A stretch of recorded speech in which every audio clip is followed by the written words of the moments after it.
nuevo aquí y ahora se presenta ante nosotros. Estás en la frecuencia de Sintonías de Unidad, un espacio dedicado a la energía de la buena voluntad.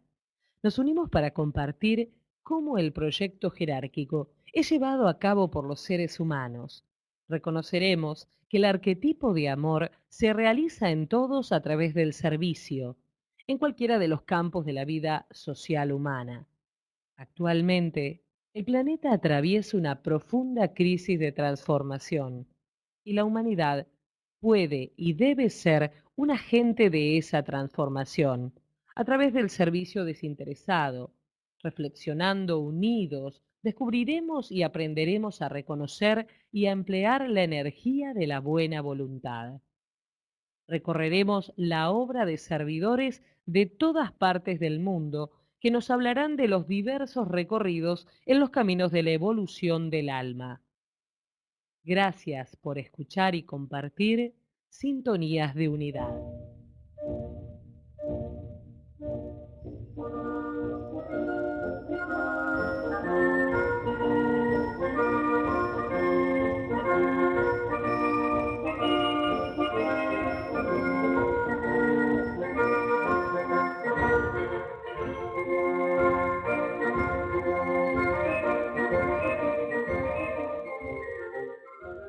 Que el poder de la vida una afluya a través del grupo de todos los verdaderos servidores.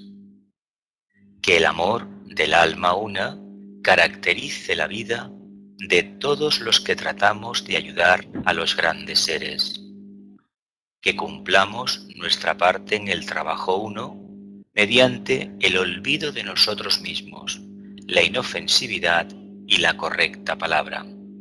Hola amigos, estamos hoy compartiendo este nuevo novilunio, Sintonías de Unidad, el programa en el cual tratamos los novilunios y en el cual siempre hablamos de un gran servidor de la humanidad, el novilunio de Piscis. Como no, agradecemos a Radio Mantran esta grandísima oportunidad que nos da de hacer el servicio de meditación, de prestar un servicio a la humanidad. ¿Qué vamos a hacer como grupo? Pues vamos a hablar sobre Nelson Mandela, nada menos que Nelson Mandela, y vamos a finalizar con el espacio meditativo habitual. Como sabemos, en el periodo de la luna nueva, nuestras energías, nuestro contacto con el ser, evoca y precipita diferentes estados interiores, cuando la intención es sincera e impersonal, uniendo en ese anhelo a miles de almas en todo el planeta Tierra, que comprenden el inevitable y ansiado efecto que todo ello nos va a producir. Podéis leer mucho más sobre el tema de Piscis en la página web www.sabiduriaarcana.org. Les habla Jesús Arcano desde Barcelona, España, y en la otra parte del Atlántico tenemos a Marcela en Tucumán, en Argentina. Buenos días, Marcela. Buenos días, Jesús, buenos días a todos. Bueno, muy contenta de participar en esta meditación de novilunio con un tema tan importante, ¿no? Y tan lindo como es tratar la libertad y Nelson Mandela. Gracias, Jesús. Y desde Tucumán damos un salto a Rosario y tenemos a nuestro compañero Daniel. Buenos días, Daniel. Buenos días, Jesús, buenos días, Marcela, buenos días a todos los que van llegando, a Ricardo, a Maggie, a Betty Melo desde Río de Janeiro y a todos los que llegarán. Y sí, realmente era una materia pendiente el hablar acá en Novilunio del gran servidor que fue Nelson Mandela, así que hoy lo vamos a poner en su sitio y en el lugar diferente entre todos los servidores que se merece este gran luchador y gran discípulo, ¿no? Así que... Pues bien, como tienes la palabra, pasamos a la diapositiva 4 y sigues hablando. Sí. Nelson Mandela fue un gran servidor en el campo de la política. En toda su vida tuvo un proceso iniciático que se vio reflejado en su accionar político externo. Desde la lucha, la confrontación y la separatividad de las primeras épocas, pasó, después de 27 años de por medio de estar en la cárcel, pasó a vivir en libertad, en unidad y armonía con todos los sudafricanos. Su vida una muestra cabal de la vida del iniciado, el discípulo servidor en el campo de la política. Fue amado y respetado por todos los sectores sobre el final de su vida, demostrando también ausencia de deseo de poder, ya que hizo su trabajo como presidente y después de su mandato se marchó a su casa, sabiendo que su irradiación seguía llegando a todos, aunque ya no fuera más el presidente de la República de Sudáfrica. Bueno, esto es un breve resumen para presentar el programa de hoy. Seguimos con la imagen 5 y con Marcela. Sí, bueno, él nació el 18 de julio de 1918. En 1944, Mandela fue uno de los líderes fundadores de la Liga de la Juventud del Congreso, que llegaría a constituir el grupo dominante del Congreso Nacional Africano. Su ideología era un socialismo africano, nacionalista, antirracista y antiimperialista. En 1948 llegó al poder en Sudáfrica el Partido Nacional, que institucionalizó la segregación racial, creando el régimen del apartheid. En realidad, el racismo institucional se remontaba en Sudáfrica al menos a 1911, fecha de una disposición discriminatoria que prohibía a los negros ocupar puestos de trabajo cualificados.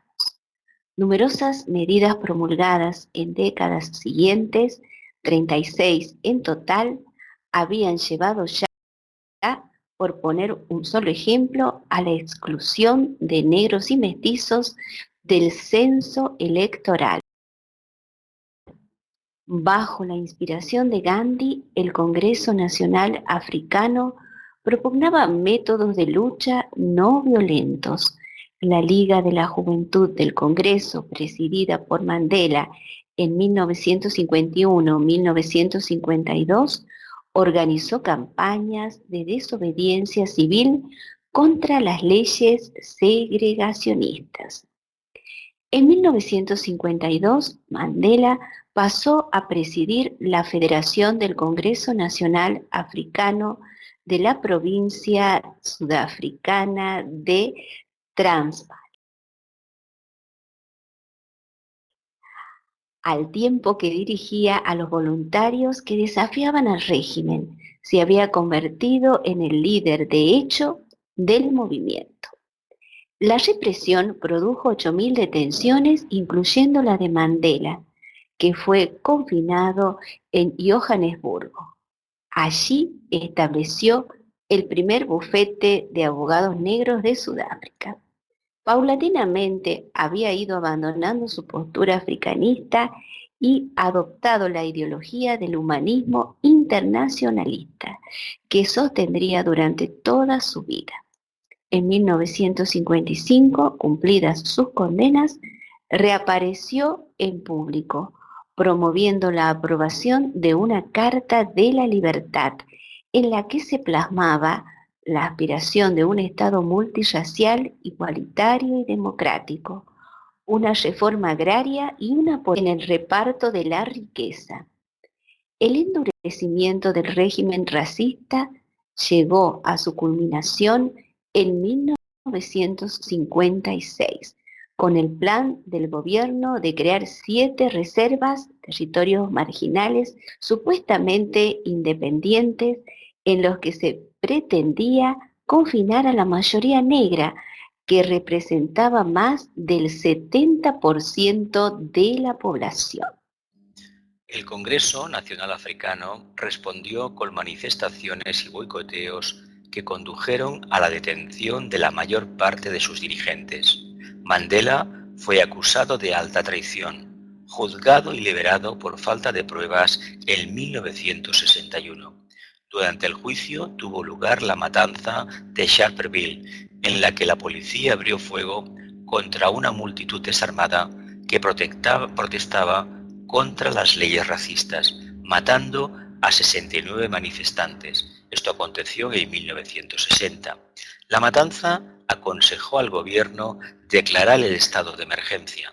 en virtud del cual arrestó a los líderes de la oposición negra. Mandela permaneció detenido varios meses sin juicio.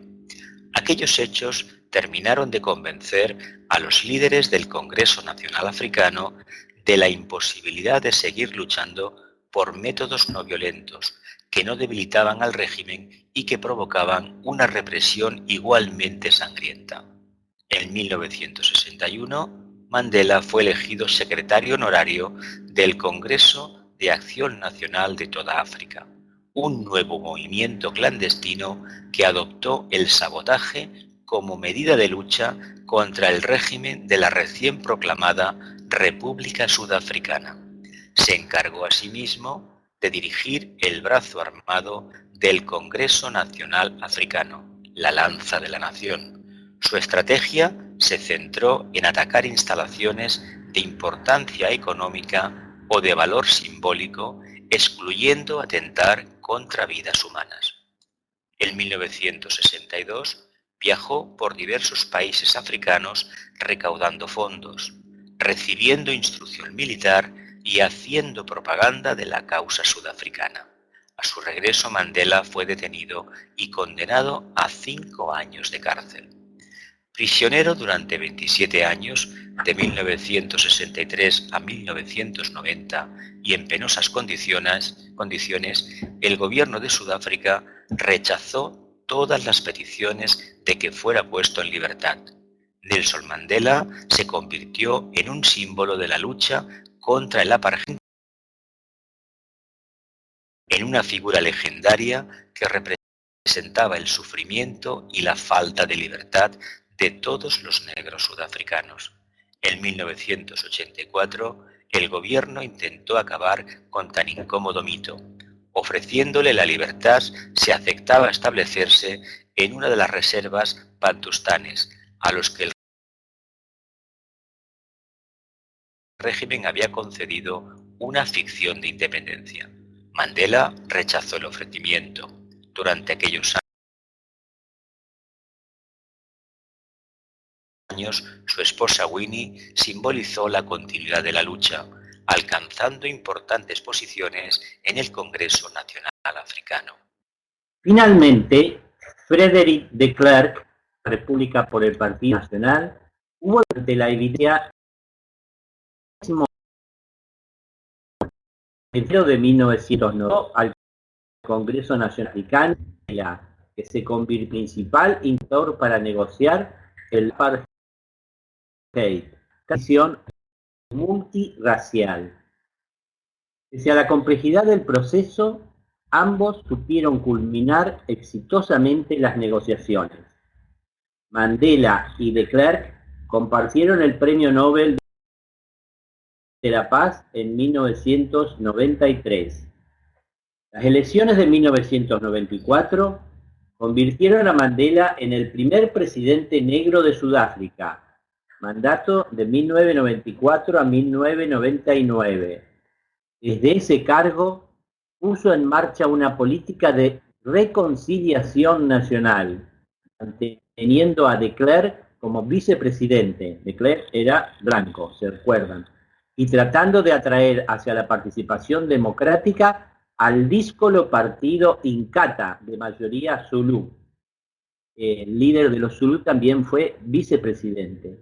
Mandela inició el Plan de Reconstrucción y Desarrollo, que destinó grandes cantidades de dinero a mejorar el nivel de vida de los sudafricanos negros en cuestiones como la educación, la vivienda, la salud y el empleo, e impulsó asimismo la redacción de una nueva constitución para el país, que fue finalmente aprobada por el Parlamento en 1996.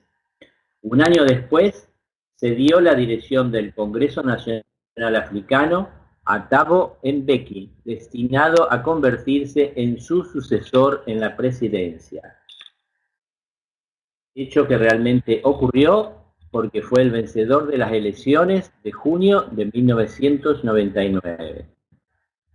Mandela, apartado de la vida política desde ese año, recibió múltiples reconocimientos. Sus problemas de salud hicieron cada vez más esporádicas sus apariciones públicas y finalmente murió. Ahora pasamos con Marcela y la imagen 6.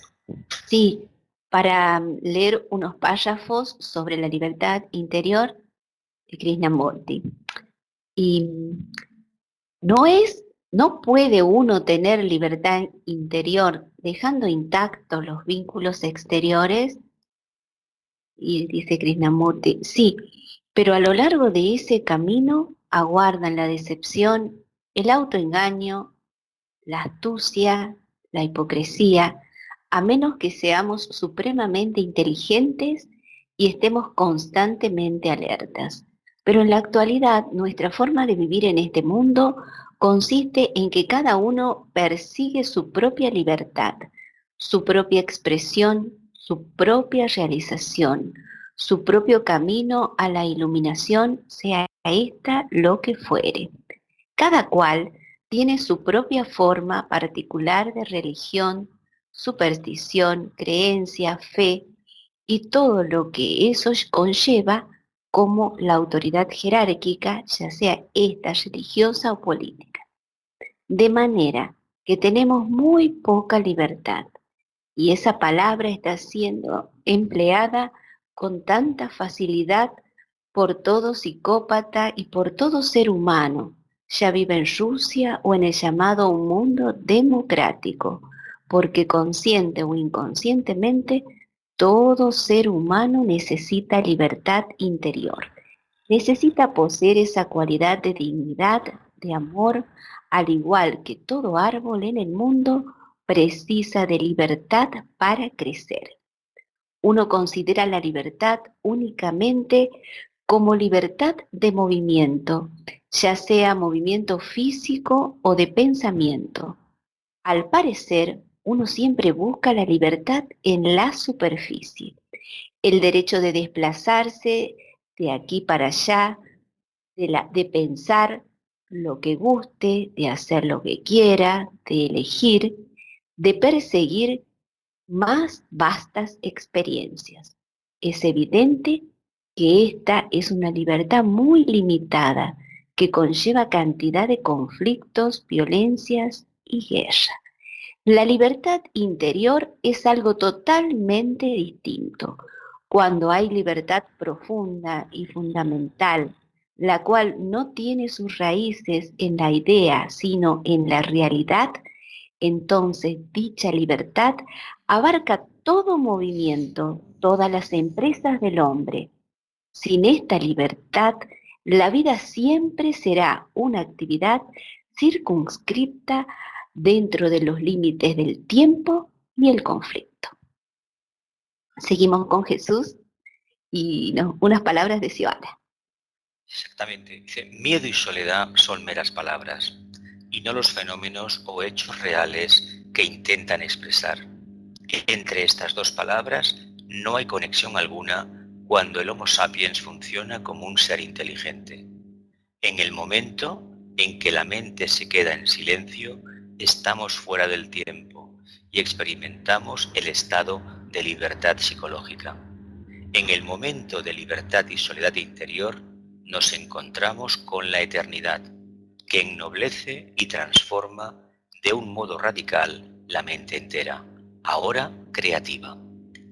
Pasamos a la diapo 9 con Marcela. Y con unas palabras ahora de nuestro amigo don Vicente Beltrán Anglada. Él dice, si la libertad en el hombre ha llegado a sus cotas máximas, tenemos el hombre en mayúsculas, la jerarquía suprema de la cual nos han dado prueba los grandes instructores espirituales de la humanidad.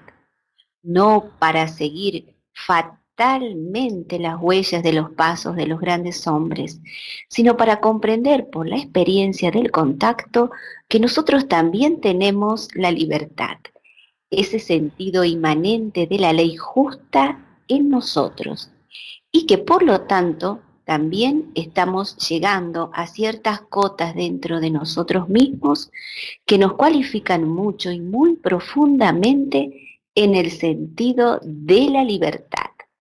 La libertad es la ley de la existencia y la ejecutoria de la libertad en la vida del hombre, se manifiesta en forma de jerarquía. Hay quien sabe más que los otros. Hay quien ama más profundamente el sentido de libertad.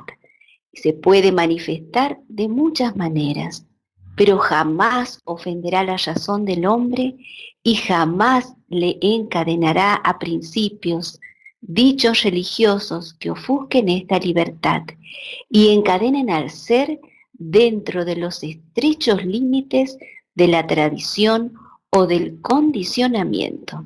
Y finaliza Vicente diciendo, bueno, yo creo que si la persona, nosotros, tenemos libertad interior, lo que ocurra socialmente o políticamente en el mundo no creará conflicto en nuestra conciencia. Es el hombre fundamentalmente quien debe cambiar. Y si cambia fundamentalmente el hombre, cambiará la sociedad. Lo que pasa es que no cambiamos, ¿verdad? Y con esto me despido de ustedes de momento, para continuar el diálogo con conceptos quizás más analíticos, más intelectuales podríamos decir, aunque tengo que decirles también que utilizo el lenguaje del corazón, porque según he aprendido en el ashrama en contacto con el maestro, la técnica de la nueva era no será simplemente lucir una mente poderosa, cargada de razonamiento, sino que será el corazón el que penetrará en la mente cuando la mente se lo permita y traerá como consecuencia el fruto inmenso de la libertad interior. Bueno, luego de estas palabras de Vicente, seguimos con Dani y con la imagen 10. Claro, ya vimos lo que Krishnamurti, Shoara y Vicente Beltrán Anglada dijeron sobre la libertad. Ahora vamos a ver lo que dice Nelson Mandela, con la imagen 10, en un libro autobiográfico que se titula El largo camino hacia la libertad.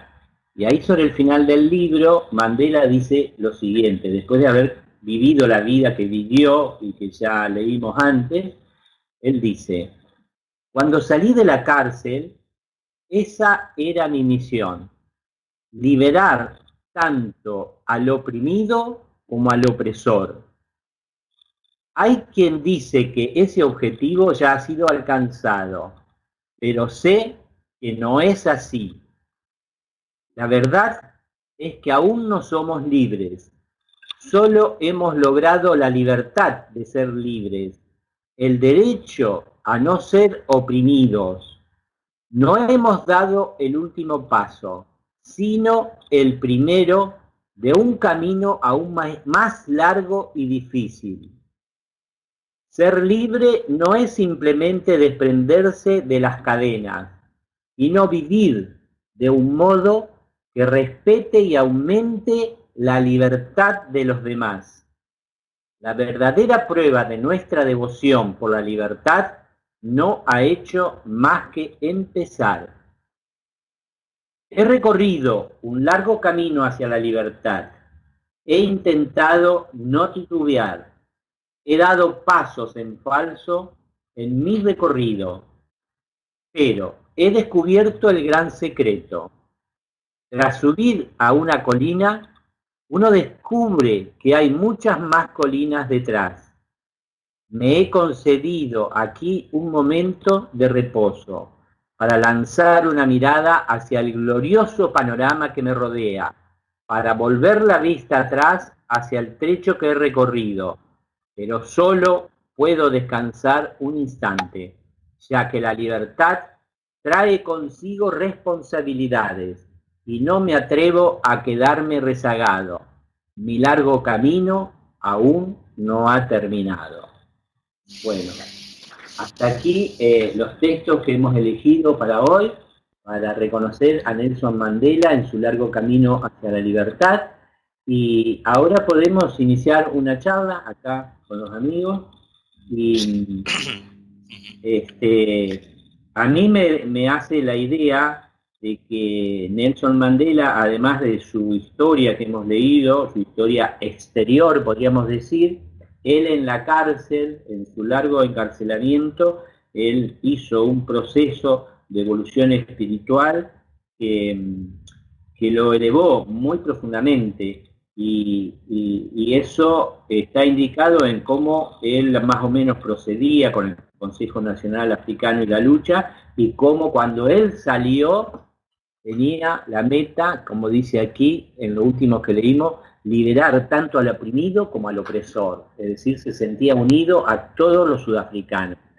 ¿Qué te parece, Jesús, esto de hablemos a calzón quitado, no hay ningún problema, de Mira, el proceso espiritual interno e iniciático? es muy curioso lo que sucedió en África, lo que sucede en África, antigua colonia europea, no vamos a decirlo así, como América, antigua colonia también española o portuguesa, o Gran Bretaña o Francia, Holanda. Hay que entender una cosa, cuando uno mira el tema de por qué surge un alma tan avanzada en ese extremo de África, que está a miles de kilómetros de aquí de España, ¿por qué surge un alma tan avanzada ahí? Ahí se había producido una cristalización grandísima para la jerarquía. Y era que los colonos, sabéis que los colonos que repoblaron esa zona eran de ascendencia holandesa, eran los famosos Boers, ¿no? Esta gente viene con la religión luterana, es decir, esa rama de la iglesia que se extiende católica, que a través de Lutero pues se extiende y empieza a preconizar que, bueno, que un ser humano tiene lo que tiene no porque Dios se lo haya dado, sino que Dios se lo da porque se lo merece, porque trabaja. Suele dar este tipo de conciencia, este tipo de seguimiento religioso, unas mentes privilegiadas, muy concretas. En Europa ahora tenemos a la persona que manda en Alemania, que es un ejemplo claro. Además, su padre era un pastor protestante, luterano, tiene unas características de comportamiento muy específicas. ¿Qué sucede? Estos colonos llegan allí y se encuentran precisamente con el pueblo bantú, pueblo que era el propietario de la tierra, evidentemente. ¿Qué pasa? Que no hay forma de relacionarse entre ellos, no entienden la forma de comportarse. Lo mismo que los españoles y portugueses o británicos les pasó cuando fueron a América. La forma de trabajar de los aborígenes, la forma en que entendían la vida, que para ellos era perfecta, para los invasores no lo era. Ahí empiezan una serie de diatribas, una serie de leyes represivas, que si conocéis la historia de Argentina y de toda América, incluso América del Norte, veréis que han habido pequeños Mandelas a lo largo de la historia, en estos últimos 200, 300 o 500 años.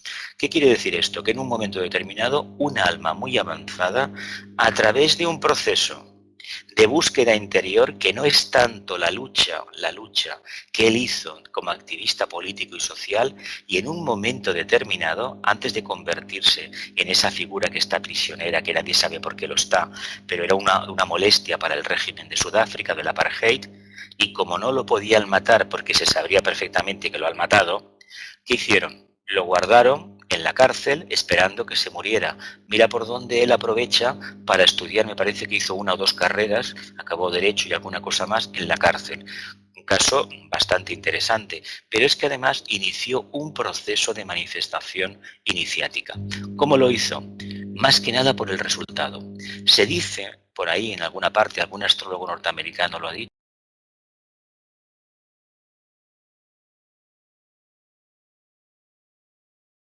astrólogo esotérico, que le dieron en un periodo, en una coyuntura astrológica de su carta, pudo haber recibido la 4ª iniciación.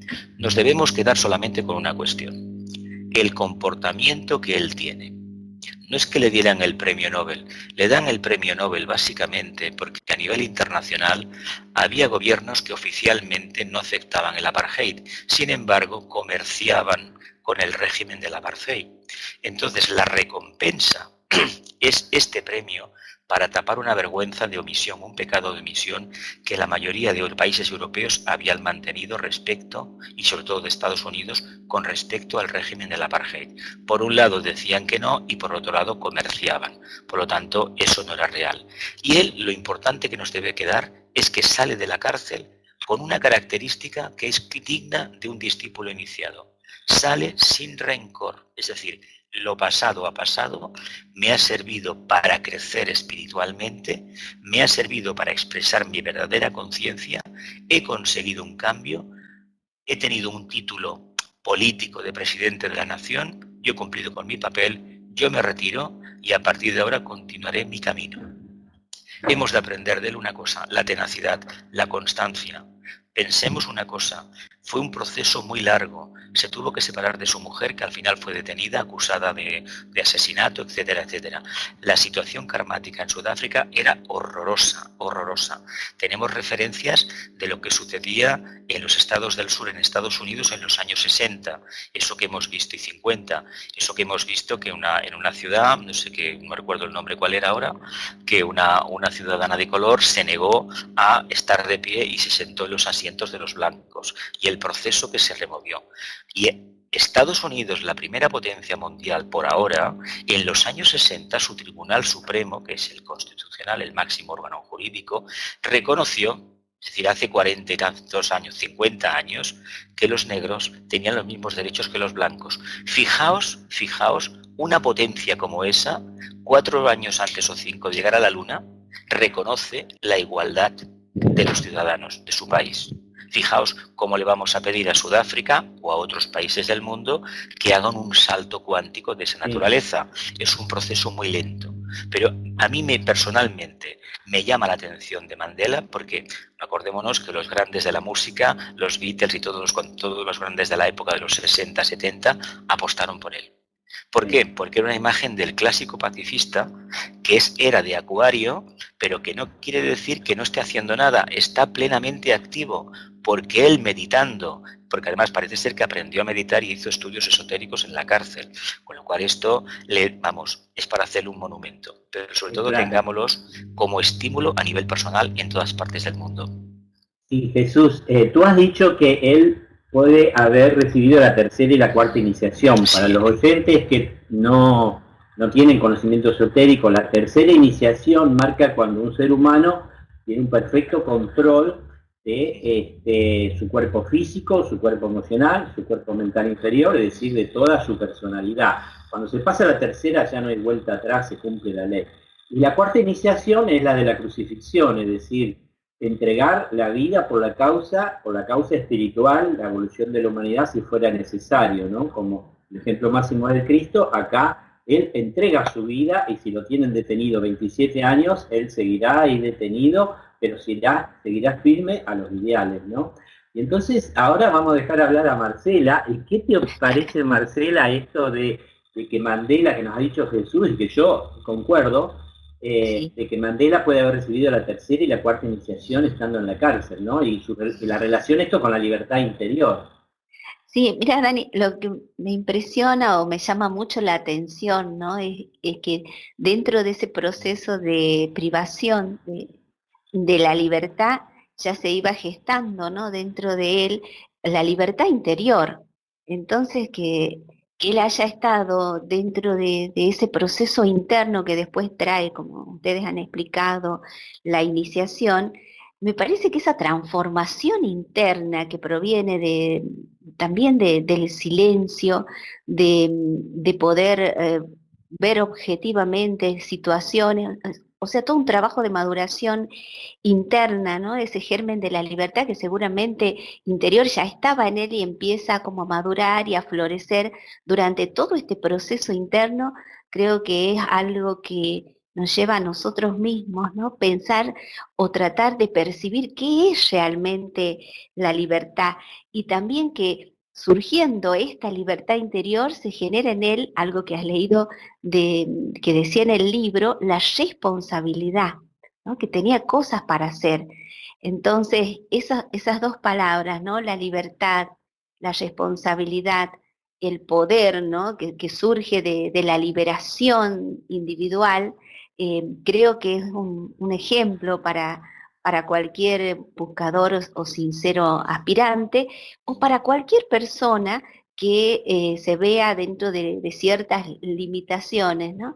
Así que, bueno, la envergadura social que ha tenido Mandela, la expresión de libertad, su cambio, su transformación, creo que ha sido un ejemplo vivo, ¿no? de la transmutación y de la redención que se produce en el ser humano cuando hay una decisión interna, quizás que se va dando a través de una maduración espiritual sobre lo que es el sentido de la vida.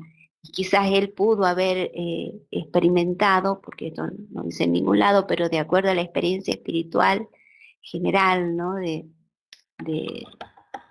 trayecto espiritual, ha podido llegar a tener una expresión de servicio muy, muy importante. Acá, Dani, leo esto y ya despaso, Ricardo Camacho está comentando en el chat, el principio de los avatares habla también de pequeños avatares al servicio de la jerarquía para alcanzar transformaciones en la sociedad humana.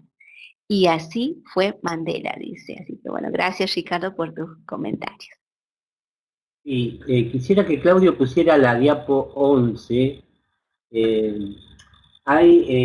Mandela en la cárcel comenzó a escribir reflexiones, incluso tenía que cuidar dónde guardaba esas reflexiones, y después se las iba dando a algunos visitantes que lo visitaban, y terminó escribiendo su autobiografía, ¿no? Que después se plasmó en el libro que podemos ver, que se llama Un largo camino hacia la libertad, que en función de ese libro se hizo una película que también se llama Mandela, Un largo camino hacia la libertad, que es la primera parte de su vida. Después salió otra película que es desde el momento en que lo liberan, un 11 de marzo, un 11 de marzo o un 11 de febrero, no me acuerdo, y hasta el final, ¿no? Cuando se realizaba en Sudáfrica un campeonato mundial de rugby, deporte practicado por los blancos fundamentalmente, los negros les gustaba más el fútbol, y los negros, digamos, empoderados por la presencia de Mandela en la presidencia, le quisieron sacar la camiseta y la idiosincrasia a la selección nacional de rugby, y Mandela se opuso fervientemente a eso, indicó al equipo de rugby, que eran todos blancos, lo llamó al capitán y le dijo cómo va a llevar a nuestro país a lograr el campeonato mundial, y entonces le habló de determinación, de responsabilidad, de liderazgo genuino, y les dijo que fueran por todos los poblados del interior y mostraran el rugby. Entonces, cuando se produjo eso, hubo un hermanamiento entre los blancos y los negros, ¿no? Y al final, Sudáfrica gana el campeonato mundial, a pesar de que en la final iba contra los All Blacks, que es el mayor equipo, más potente. Era imposible que Sudáfrica le ganara, y sin embargo le ganó. Mandela estuvo en la tribuna, y al final lo entrevistan al capitán y le dice, bueno, tuvo aquí en el estadio el apoyo de 50.000 africanos. Y él le dice, no, tuve el apoyo de no sé cuántos, 60 millones de sudafricanos, es decir, todos los habitantes de Sudáfrica. Entonces el capitán blanco reconocía a Mandela y a la necesidad de unión de todos los sudafricanos. Es decir, esa película quisiera que la vean, no recuerdo cómo se llama, pero habla de Mandela y del equipo de rugby que ganó el campeonato mundial, y marca cómo un presidente, a través de algo sin importancia que parece que no es política de Estado, era un campeonato mundial de rugby, él logra unir en gran medida a todos los sudafricanos. Y también quisiera hablar, en este momento casi final, de Beltrán Anglada. Si ustedes en su obra completa buscan Apartheid, Sudáfrica, van a encontrar algunos textos muy interesantes, muy importantes, y no solo si los leen, sino si escuchan la voz de Vicente cuando habla del apartheid. Él condenaba rotundamente el apartheid y llegó a decir que si los blancos no aceptaban la eliminación de ese sistema completamente contrario a la fraternidad humana, la jerarquía ya estaba tomando, la jerarquía espiritual, la gran fraternidad, Shambhala, como le quieran llamar, estaba tomando medidas para que todos los principales blancos nacieran en cuerpos negros en las próximas vidas y sufrieran la discriminación y el sufrimiento que tenían los negros hasta que entendieran, ¿no? Es decir, eso era más a largo plazo. Pero la jerarquía, los grandes dirigentes de la Gran Fraternidad que instrumentan un plan, evidentemente eligieron a Mandela como alguien, un discípulo capaz de cumplir las pruebas para fomentar la comprensión del pueblo, tanto blanco como negro, para superar ese régimen retrógrado. Y la otra cosa que quería decir es que acá Marcela me escribe por el chat. No, la otra cosa que quería decir es que todos podemos seguir el rumbo de Mandela, el rumbo de Vicente Beltrán Anglada, el rumbo de Krishnamurti. Recuerden ustedes que Vicente Beltrán Anglada accede a la presencia del maestro en forma consciente y a una iniciación después de pasar por la Guerra Civil Española y el sufrimiento que significó él estar en la cárcel, que decidió morir de hambre y no pelear con los compañeros de cárcel por la poca comida que les daban.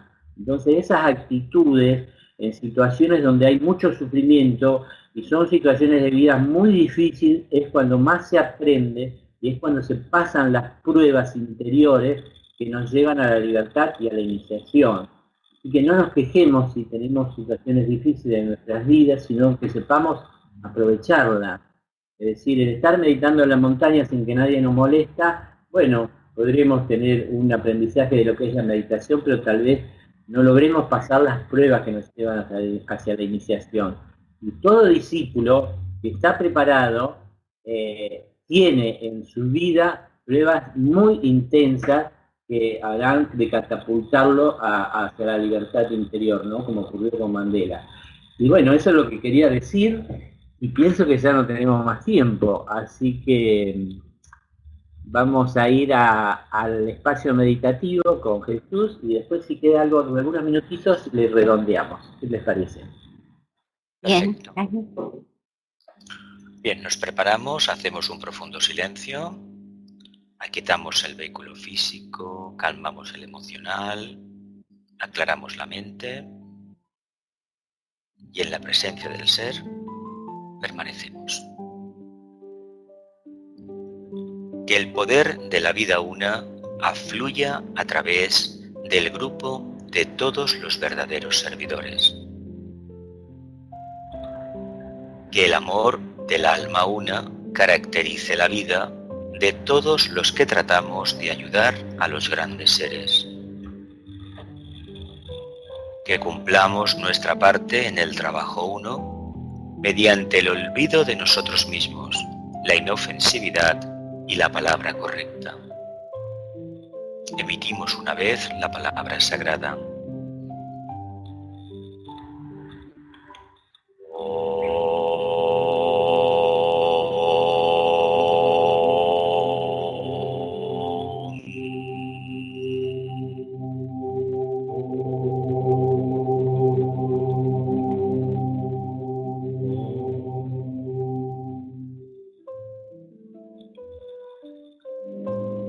A medida que pronunciamos la gran invocación, visualizamos la luz, el amor y el poder irradiándose sobre la conciencia de la entera humanidad.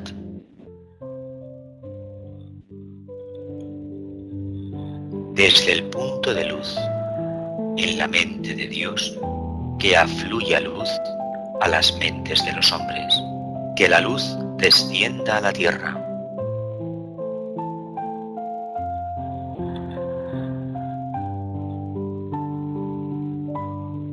Desde el punto de amor, en el corazón de Dios, que afluya amor a los corazones de los hombres, que Cristo retorne a la tierra.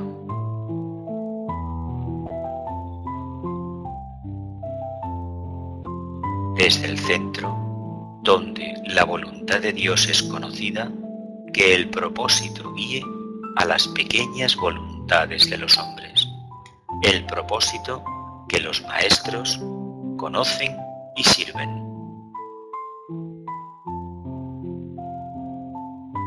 desde el centro que llamamos la raza de los hombres, que se realice el plan de amor y de luz y selle la puerta donde se halla el mal.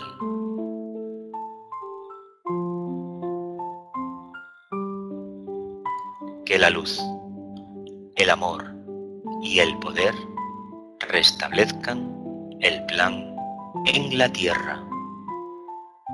Entonamos 3 veces la palabra sagrada.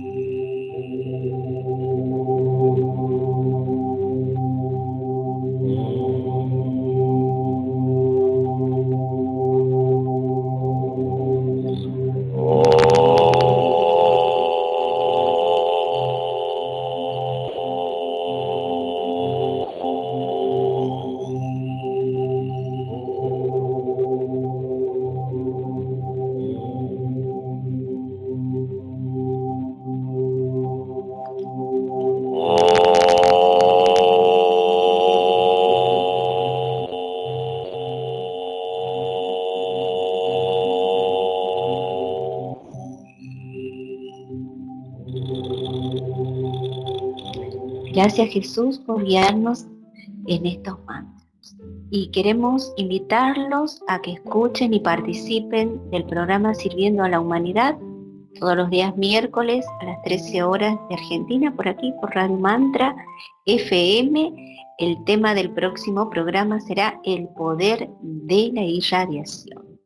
Así que los esperamos. Y Dani, nos despedimos. Sí, y siempre terminamos diciendo que pueden solicitar tarjetas gratuitas, tarjetas color con el texto de la gran invocación, con solo dejar su dirección postal y los datos que se solicitan, tanto en la página web de Sabiduría Arcana o en la de la red Fiji Argentina, y luego las tarjetas llegan. La gran invocación se invoca luz, amor y voluntad al bien, que siempre que se invoca con unción y en el silencio llegan esas 3 energías que nos ayudan a producir una mutación en el ser humano, ¿no? Además, esa invocación pide para todos los seres humanos. Yo creo que el plan de Dios es que todos los seres humanos nos liberemos, alcancemos la libertad como Nelson Mandela, con las energías de luz, amor y voluntad, ¿no? Y Mandela alcanzó altos grados y sobre todo en la energía amor, es decir, salió con amor hacia todos los sudafricanos y fue un ejemplo de amor hacia todos los seres humanos en esta instancia para el mundo. Bueno, ha sido muy interesante el programa de hoy y nos gustaría seguir, pero se nos acaba el tiempo, pero hay 2 minutos. No sé, yo quisiera que ustedes, compañeros, hagan una síntesis y tal vez si quieren responder a una pregunta, cada uno de ustedes y los oyentes también, ¿se animarían a seguir un rumbo así tan difícil como el de Nelson Mandela y pasar las pruebas, entregar todo de uno por pasar las pruebas en las situaciones difíciles? ¿Qué te parece, Arcano? A ver, en cierta medida, todos los que estamos en el camino hemos tenido una lucha que al final, al principio era activa en el plano físico y después fue interna, que es la más dura de dirimir. Y cada uno ha tenido que abandonar algo, y manifestar y revelar algo. El caso de él es la consecución de una serie de expansiones de conciencia que hemos conocido, su prueba, pero no hemos tenido la oportunidad de conocerlo personalmente y que nos transmitiera ese bagaje. Claro, eso no se puede transmitir. Nos queda el ejemplo de él y evidentemente lo que nos pasa es una cosa, nos creemos que lo nuestro es más grande que lo de los demás o más desgraciado y no nos damos cuenta que lo que tenemos es precisamente el material con el cual hemos de trabajar para superar nuestra propia prueba personal, que es perder el miedo y sobre todo irradiar, ser conscientes del poder que tenemos como almas. Inevitablemente en algún momento nos llegarán las pruebas si seguimos insistiendo. Exacto. Marcela, ¿te animás a dejar todo y a convertirse en una Nelson Mandela? Dani, pienso lo mismo que Jesús. Yo digo que sí.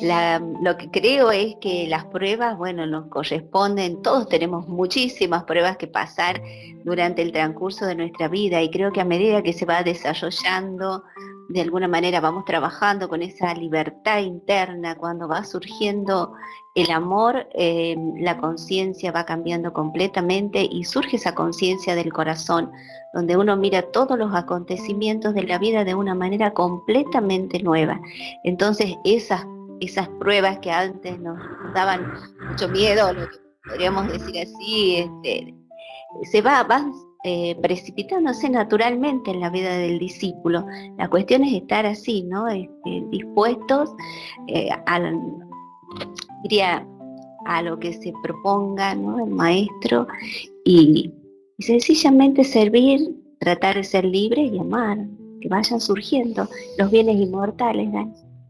Yo, respondiendo a mi pregunta, todas las mañanas en mi meditación me ofrezco a la jerarquía a pasar todas las pruebas necesarias y a cumplir lo que pueda cumplir, con dolor, con sufrimiento o con expansión de conciencia hacia la libertad, que supuestamente va a ocurrir, y espero que todos los oyentes también. Y se acabó el tiempo, nos vemos en la próxima oportunidad. Un abrazo fraterno para todos y mucho, mucho amor.